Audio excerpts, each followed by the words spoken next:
In this video, I'm going to show you an example of a Part 2 response.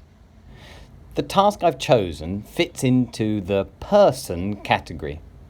After you've listened to the answer, I'll give a quick analysis to make sure you understand why it would receive a high band score.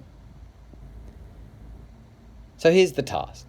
Describe an artist or entertainer you admire. You should say who they are and what they do, how they became successful, how you found out about them, and why you admire them. So let's have a look at the response. The entertainer I really like and look up to is a guy called Frankie Boyle. He's a Scottish comedian.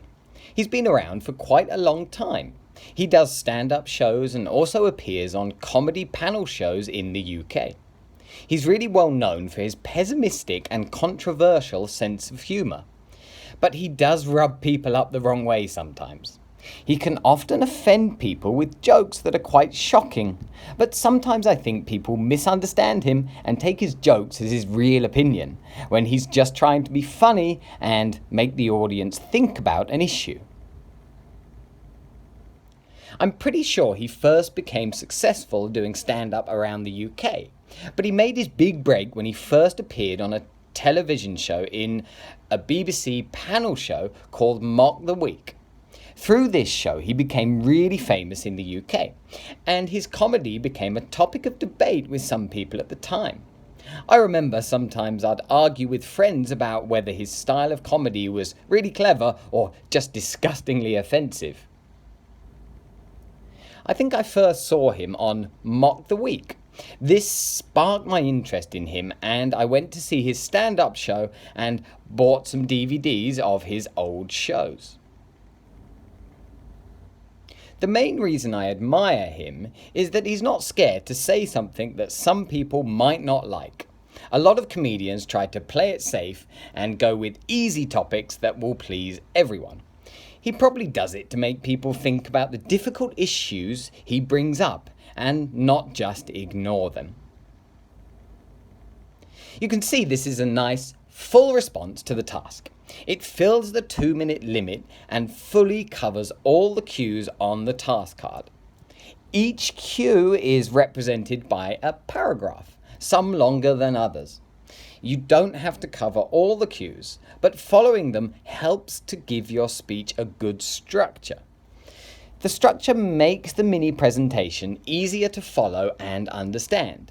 Therefore, the coherence score will improve. There is good use of adjectives. This is important as Part 2 will always be asking you to describe something, and adjectives will make a description much more clear and effective. You can see some of the adjectives are a bit less common, which is what the examiner is looking for, such as pessimistic, controversial, and offensive. Probably the best thing about this response is there is idiomatic language appearing throughout, and it is being used appropriately. The first bit of idiomatic language used is to look up to someone, which means to like and respect someone. Then shortly after this, we can see the phrase to rub someone up the wrong way, meaning to cause someone to dislike you or dislike something that you say. In the next paragraph, the phrase big break is used. In this context, it means to achieve success or fame after being relatively unknown, similar to the word breakthrough. Then, in the next paragraph, the phrase spark interest is used. Here, the word spark is used to mean start or begin. It is commonly used with the word interest. We haven't quite finished with the idiomatic vocabulary yet. There is more in the final paragraph. You can see the phrase to play it safe. This just means to avoid risk. And finally, the phrasal verb bring up. Here it is being used to mean to bring something to attention. Grammatically, the response has no errors and displays a good range of simple and complex sentences. There is a good mix of present and past tenses, all of which are used appropriately. You can see the first paragraph is focused on the present, talking about who the man is and what he does. The second paragraph is talking about the past, how he became successful. The third short paragraph is again focused on the past, talking about how the speaker found out about him. And the final paragraph brings the focus back to the present, saying why the speaker admires him.